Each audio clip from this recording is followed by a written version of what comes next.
So, Volodymyr, could I turn to you? Thank you so much, Kir. Thank you for this meeting, for organizing this meeting, and thanks to all of you for supporting Ukraine. I want to start with a few important points to my mind. First, since Tuesday, there has been a proposal on the table for a ceasefire, a silence from war, in the air, at sea, and on the front lines. This is an American proposal and a full unconditional ceasefire for 30 days. And in that time, without killings, it would truly be possible to negotiate all aspects of a real peace.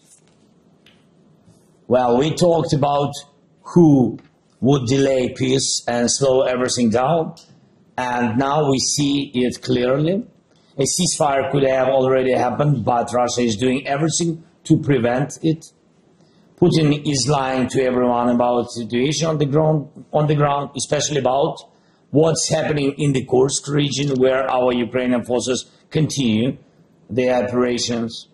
Our troops have also stabilized the situation on the front in Donetsk region. I mean Pokrovsk. It's a big work of our heroes and this big success, I think so. And Putin is also lying about how a ceasefire is supposedly too complicated. In reality, everything can be controlled, and we have discussed this with the Americans.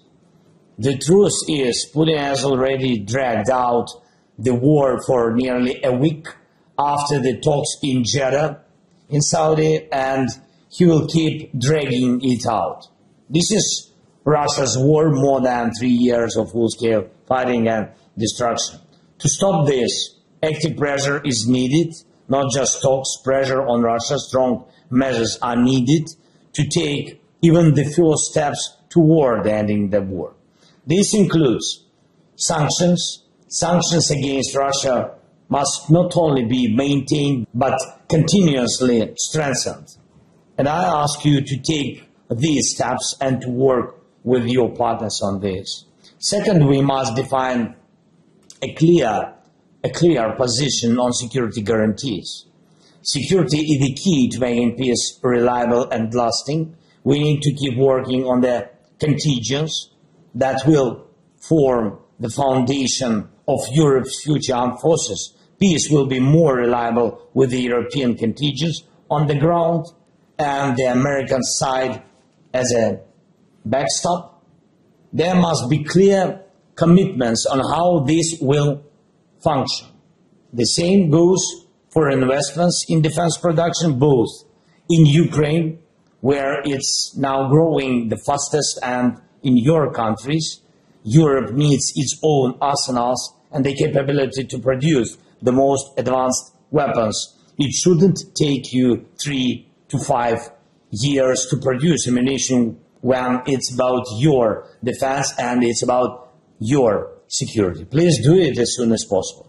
Also, I ask you not to forget about strengthening air defense both in Ukraine and in the future in your countries. We all need protection. I thank each of you who is helping us with air defense. And this is a very bad signal, taking Russia's opinion into account regarding the contingent. The contingent must be stationed on Ukrainian soil. And this is a security guarantee for Ukraine and a security guarantee for Europe. If Putin wants to bring some foreign contingent into Russia's territory, that's his business. But it's not his business to decide anything about Ukraine's and Europe's security. And third, we need to unite not only Europe and G7, but also other countries around the world for the sake of peace. Many of you have connections across the globe, in Latin America, Asia, Africa, in the Pacific region. We want to end this war in a just and final way.